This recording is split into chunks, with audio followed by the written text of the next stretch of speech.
কই যাও চন্দ্রমোহন? তোমার ক্ষেত, তোমার পুষ্করণী, তোমার আম জাম, কাঁঠাল কলা, নারকেল কেরা বাড়ি, উঠম্ম হলুদ গাঁদা, নীল সন্ধ্যা মালতী, বাঁধানো তুলসী মঞ্চ, গোয়াল ঘর, তোমার রাজ্যপাট ফালাইয়া রাইতের আন্ধারে কই যাও? কেন যাইতে হয়? বক্রেশ্বর পণ্ডিতের কথা মনে পড়ে। দাপর যুগ সমাপ্ত হইলে প্রজাপতি ব্রহ্মার পৃষ্ঠদেশে অধম্যের জন্ম হইল। মিথ্যা হইল অধম্যের সহধর্মিণী, দম্ভ তাহাদের পুত্র। দম্ভ আপন সহোদরা মায়াকে বিবাহ করিল এবং তাহাদের লোভ নামে এক পুত্র জন্মগ্রহণ করিল। লোভ ভগিনী গমন করে, ফলত তাহাদের ক্রোধ নামে এক পুত্র এবং হিংসা নাম নিয়ে এক কন্যার জন্ম হয়। মনে পড়ে চন্দ্রমোহন? মনে পড়ে? বক্রেশ্বর পণ্ডিত সে কোন কালে চিতাখোলার ছাই হইয়া পঞ্চভূতে মিশা গেছে, কথা মিশে নাই। মনি ঋষি গো বাণী তো জগতে রইয়া যায়। দম্ভ আর মায়ার বিয়া আইজো হয়। লোভ নামের পুত্রের জন্ম কেউ ঠেকাইতে পারে না। তাই তো চন্দ্রমোহন রাইতের আন্ধারে চৈত্য পুরুষের ভিটা সাইরা নদীর জলে চক্ষের জল মিশাইয়া নির্বাসনে যাইতে হয়।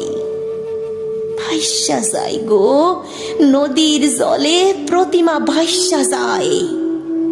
বড় দুঃখ চন্দ্রমোহন, বড় কষ্ট। তবু মাটির বড় মায়া। রাত নাই, দিন নাই, মাথার ভিতরে, বুকের ভিতরে খালি পাড় ভাঙ্গে। নদী খালি কল কল কল কল কইরা বইয়া যায়।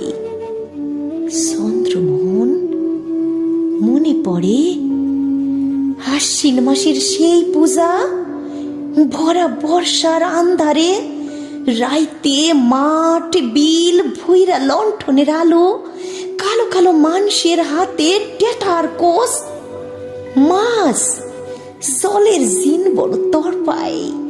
আহারে মাছ! সেই নদী মনে পড়ে চন্দ্রমোহন? বর্ষার নদী, আশ্বিনের নদী, কাশবন, শীতের পিঠা, নবান্ন মনে পড়ে। তবে কই যাও চন্দ্রমোহন? রাইতের আন্ধারে রাজ্যপাট ছাইড়া কোন নির্বাসনে যাও? নদীর জলে চক্ষের জল মিশাইয়া। চন্দ্রমোহন ইংরাজ গেল, কিন্তু তোমারে কেন নির্বাসনে যাইতে হয়? কেন? দেশ হইল জননী। জননী কেন সন্তান বিসর্জন দেয়?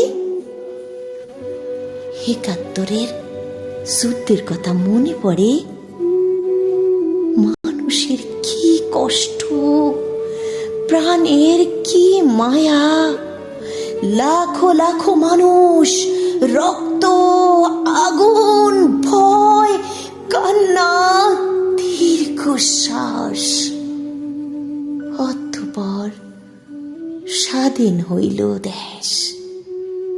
হায় রে স্বাধীন!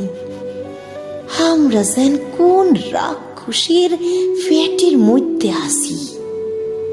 আমাগো চোখ নাই, শরীর নাই, কেবল মাংসের তাল, হিংসা আর লোভের তাল। চন্দ্রমোহন, এখনো এত কিছুর পরও কেন নিজের শেকড়ে টান পড়ে? কেন কেন সন্ত্রস্ত থাকতে হয় সদা? দেশ তো স্বাধীন, তবুও তুমি কেন হও ভীত?